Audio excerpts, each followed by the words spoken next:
నమస్కారం, welcome to I dream. Health talks with Vijitha కార్యక్రమానికి స్వాగతం.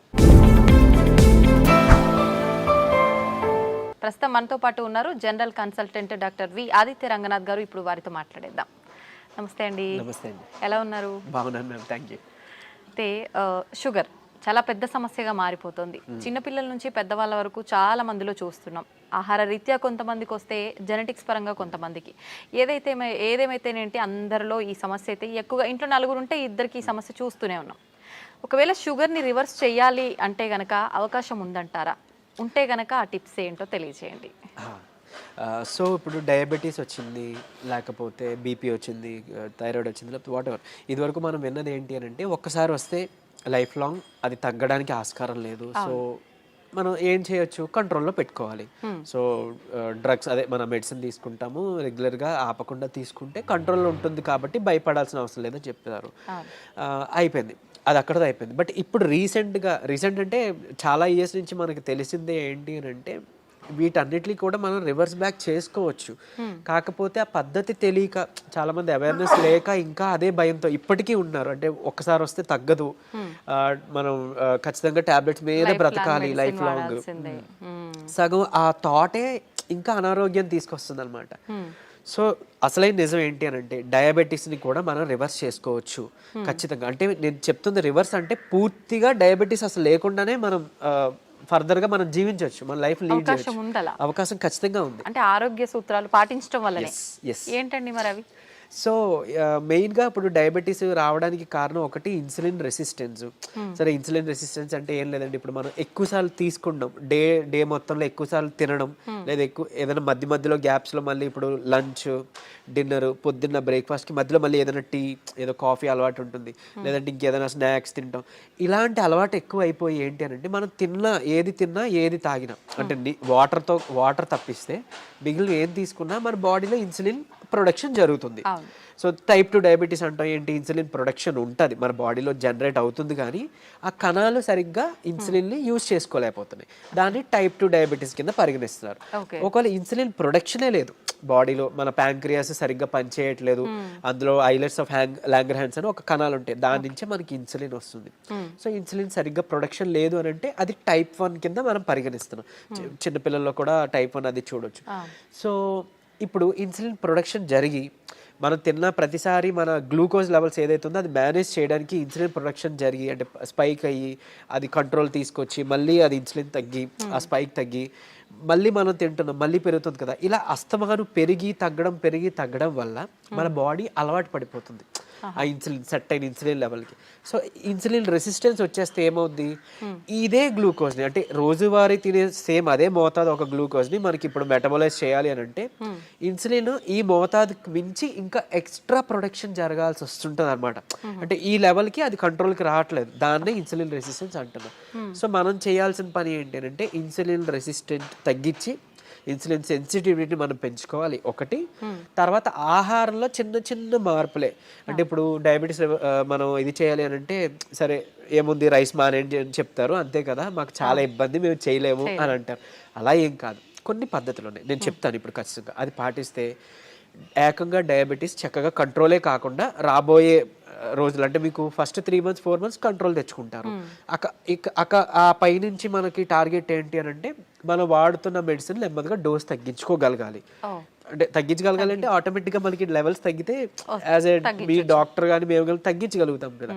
తగ్గించిన తర్వాత దీన్ని పూర్తిగా రివర్స్ బ్యాక్ చేసుకొని నార్మల్ లైఫ్, అంటే ఆ ఫుడ్ని తీసుకుంటూ చక్కగా మనం ఎలాంటి ట్రీట్మెంట్, అంటే ఈ డ్రగ్స్ తీసుకోకుండా ఉండడం.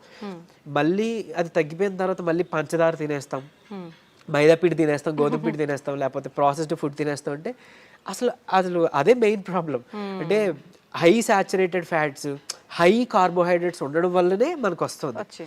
ఇది వరకు వాళ్ళకి, అంటే మన పెద్దలకి అప్పట్లో ఎందుకు రాలేదంటే వాళ్ళు ఇవేం తీసుకోలేదు కాబట్టి వాళ్ళకి రాలేదు. సో మనం అది ఫుడ్డే ఇది ఫుడ్డే కదా, ఏదో నార్మల్ లైఫ్, అంటే తగ్గిన తర్వాత మళ్ళీ తినేయొచ్చు అన్న వాళ్ళకి ఇది ఆన్సర్ చెప్తున్నా.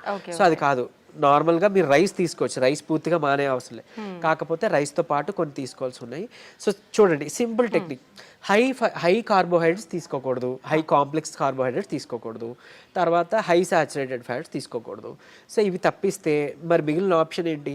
కొంతమంది ఇక్కడ ఏం చేస్తారంటే కార్బోహైడ్రేట్స్ తీసుకోకూడదు అన్నారు కాబట్టి పూర్తిగా కార్బోహైడ్రేట్స్ని తగ్గించేస్తున్నారు. అంటే నో కార్బోహైడ్రేట్ ఫుడ్ అంటారు, అలా వెళ్ళిపోతున్నారు. కీటో డైట్స్ అని అలా వద్దు. అలా అయితే ఏమవుతుందంటే మనకి ఇన్ని సంవత్సరాలు లేదా ఇన్ని జనరేషన్స్గా మనకి బాడీకి కార్బోహైడ్రేట్స్ అలవాటు, సో దాని డైజెషన్ అలవాటు. సో అక్కడ నుంచి మళ్ళీ అది బ్రేక్ డౌన్ అయ్యి గ్లూకోజ్ కింద మనకి కన్వర్ట్ అవుతుంది, మనకి శక్తిని ఇస్తుంది, బాగుంది. మీరు తినడం మానేస్తే ఒకటి మీకు కూడా బాడీకి అది కొత్తది ఏంటంటే కార్బోహైడ్రేట్స్ అసలు అది డైజెషన్ చేసే ఒక పద్ధతే మర్చిపోద్ది మన బాడీ.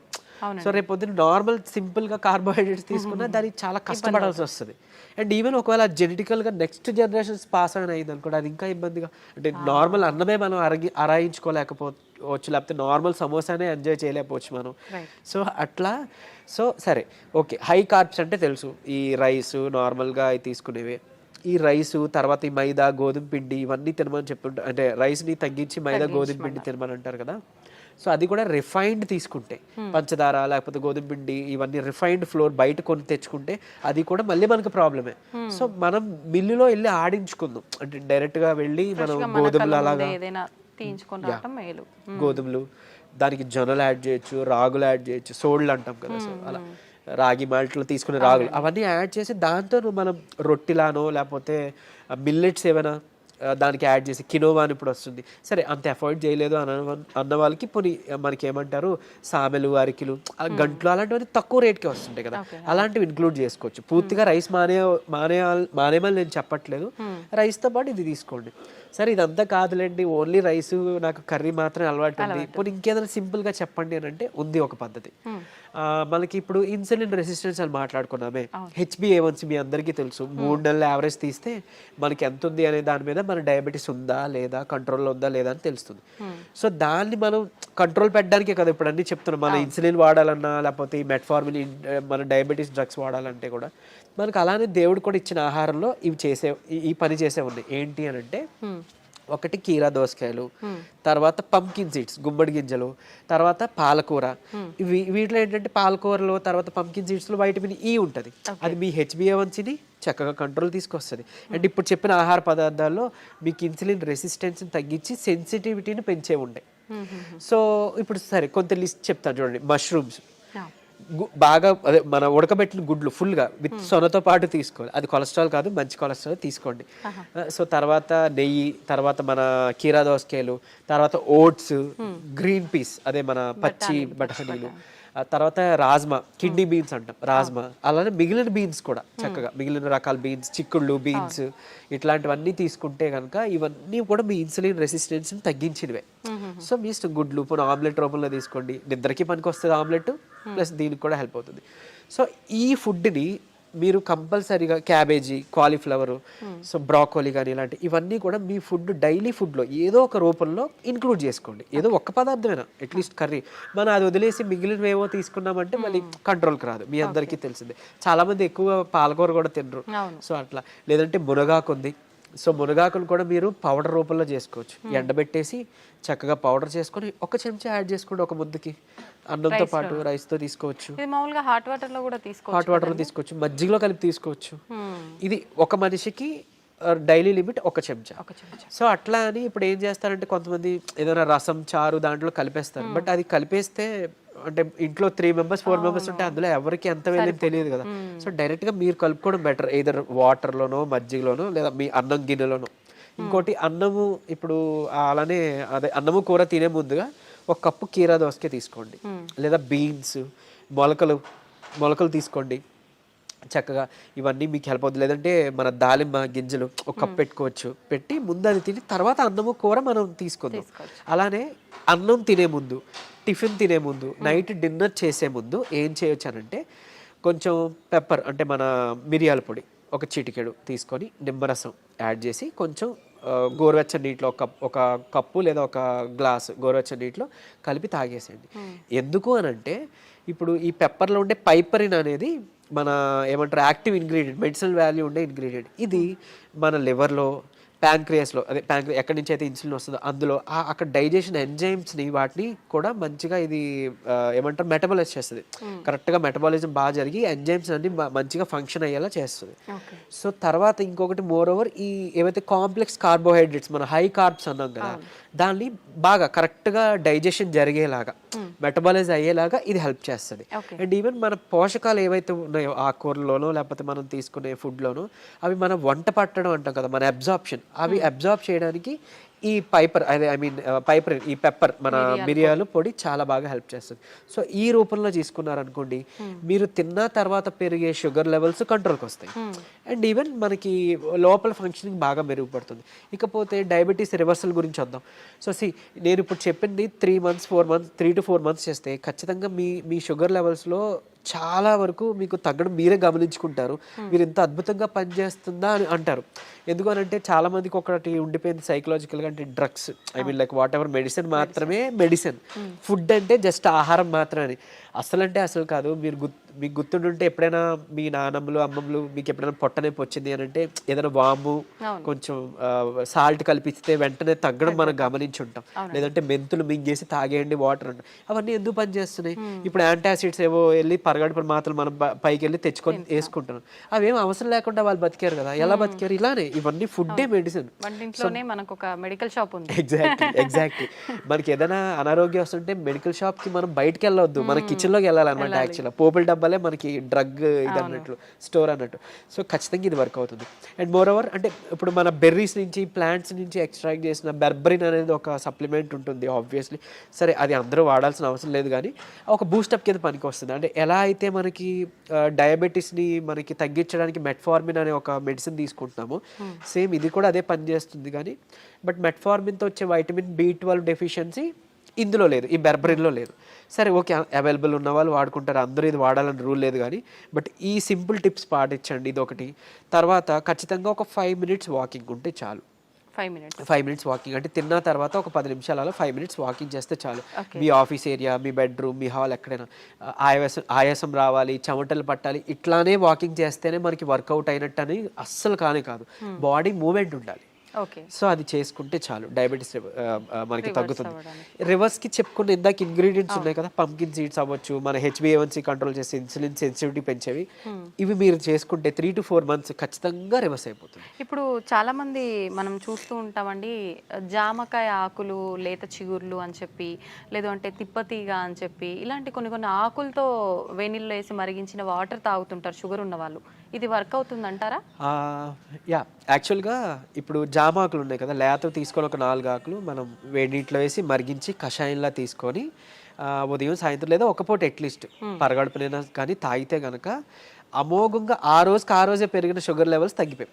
సో నేను ప్రీవియస్ వీడియోలో జామాకులు కషాయం గురించి చెప్పినప్పుడు చాలా మంది ఫోన్ చేసి అంటే ట్రై చేసి చక్కగా ఫస్ట్ నమ్మారు, ట్రై చేసి ఒక 2 daysలో వాళ్ళు ఫోన్ చేసి, సార్ అంటే మాకు 1 day 2 dayలోనే ఇంత బాగా పనిచేస్తుంది, కంటిన్యూ చేయొచ్చు అంటారా, ఎక్కువ కాలం అన్నారు. బేసిక్గా చేయొచ్చండి, చేసుకోండి అని చెప్పారు. సో ఈవెన్ అది వాళ్ళకి ఏంటంటే డయాబెటీస్ ఎక్కువ, షుగర్ లెవెల్స్ ఎక్కువ ఉండడం వల్ల కొంతమందికి నిస్సత్వ నీరసంగా ఉంటుంది కదా, దాన్ని కూడా ఇది మనకి జామాకులు బాగా హెల్ప్ అవుతుంది. జామకాయ తినొచ్చు, బొప్పాయి తినొచ్చు, అట్లనే జామాకులు కషాయం బాగా హెల్ప్ అవుతుంది, తీసుకోవచ్చు. తిప్పతీగ కూడా తీసుకోవచ్చు. బట్ తిప్పతీగ చాలా మంది తెలియక కోవిడ్ టైంలో అంటే ఇప్పుడు వైరస్ నుంచి బయటపడాలని తెలియక చాలా మంది ఓవర్ డోసెస్లో తీసుకుని వితిన్ 15 daysలో వాళ్ళ లివర్ మొత్తం డ్యామేజ్ అయ్యి ఎమర్జెన్సీ వార్డులో అడ్మిట్ అవ్వడం, చనిపోవడం జరిగింది.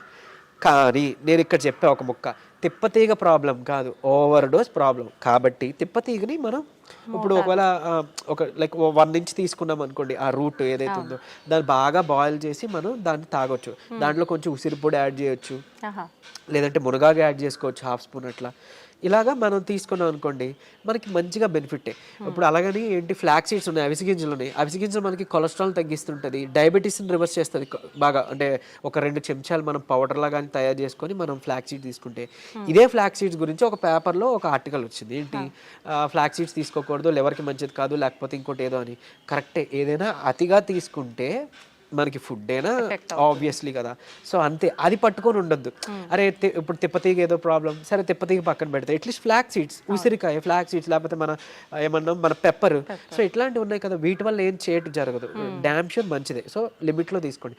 ఇంకోటి ఫ్లాక్స్ సీడ్స్ గురించి ఇప్పుడు మాట్లాడుకున్నాం కాబట్టి చాలా మంది తెలియక దాన్ని పౌడర్ చేసి స్టోర్ చేసుకుంటున్నారు. వద్దు, అది ఏంటి అని అంటే ఆక్సిజన్కి సెన్సిటివ్ అనమాట, ఎయిర్ సెన్సిటివ్ యాక్చువల్గా.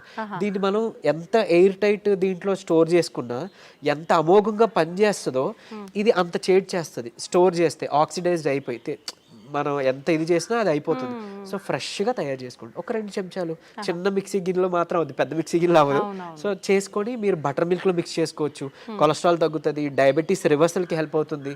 అండ్ ఈవెన్ మనకి బయట బనానా ఫ్లోర్ అని దొరుకుతుంది, అరటి దీని నుంచి తీసిన పిండి. సో అది ఆన్లైన్లో వాటిలో అవైలబుల్, దాన్ని తెచ్చుకోండి. ఒక చెంచా చక్కగా బటర్ మిల్క్ దీంట్లో మిక్స్ చేసుకోండి. ఈ ఫ్లాక్ సీడ్స్ని మిక్సీలో పౌడర్ చేసుకోండి, పరగడుపునే తాగండి. మీకు డయాబెటీస్ని కంట్రోల్ రివర్స్ చేయడానికి హెల్ప్ అవుతుంది. ఎందుకు అంటే రెసిస్టెన్స్ స్టార్చ్ అదన్నీ ఉంటేనే మనకి యూజువలీ చాలా ఇదనమాట. సో డయాబెటీస్ రివర్స్ చేయడంలో ఈ అరటి ఫ్లోర్ ఏదైతే ఉందో అమోఘంగా పనిచేస్తుంది. ఒక్క చెంచా చాలు, మీరు తినే దాంట్లో ఎందులోనూ కలుపుకోవచ్చు. ఈవెన్ ఏమంటారు, మీరు తినే ఏదైనా అట్టు రొట్టెలో వేసుకోండి, లేదంటే ఇలా బటర్ మిల్క్లో మిక్స్ చేసుకోండి. ఇది ఖచ్చితంగా మీ డయాబెటీస్ రివర్సల్కి హెల్ప్ అవుతుంది. సో ఎందుకు, ఇన్సులిన్ రెసిస్టెన్స్ మనకి మెయిన్గా రివర్స్ అవుతుంది కదా, అంతే.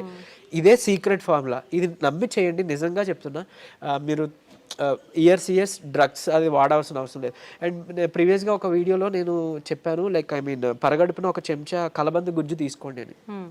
అది నేను ఎక్కడో మెడికల్ క్యాంప్కి వెళ్ళినప్పుడు ఒక ఆవిడ నా వీడియో చూశారంట, ఆవిడ కంట్రోల్ అయింది. సో మీరు ఇదివరకు వాడేవారు కదండి ట్యాబ్లెట్, ఈ నెల చాలా వరకు తగ్గింది, ఏం చేశారంటే మీ వీడియో చూసాను సార్, యాక్చువల్గా కలబంద గుజ్జు చెప్పారు, పరగడుపును తీసుకోవడం మొదలు పెట్టాను, నాకు ట్యాబ్లెట్ తగ్గిపోయింది, సగానికి సగం డోస్ తగ్గిపోయింది. And with in next 2nd or 3rd మంత్లో ఆవిడకి పూర్తిగా నేను ఆపేశాను, ట్యాబ్లెట్ తీసుకోవాల్సిన అవసరం లేదు, ఆవిడకి డౌన్ అయిపోతుంది. సో అంత బాగా పనిచేస్తాయి మనకి దేవుడిచ్చిన ఇవన్నీ మెడిసిన్సే. సో ఇందులో చెప్పింది ఏదైనా వాడుకోండి, మీకు ఏం పని చేసిందో కమెంట్లో చెప్పండి. సో మిగిలిన వాళ్ళకి ఇన్స్పైరింగ్గా ఉంటుంది. అండ్ ఏది పని చేయలేదో లైక్ నాకు తెలిసినప్పుడు నేను సజెస్ట్ చేయగలుగుతాను మీకు ఆల్టర్నేట్గా. ఓకే, థ్యాంక్ యూ అండి, నిజంగా చాలా యూస్ఫుల్ టిప్స్ అనేది తెలియజేయడం జరిగింది. నమస్తే.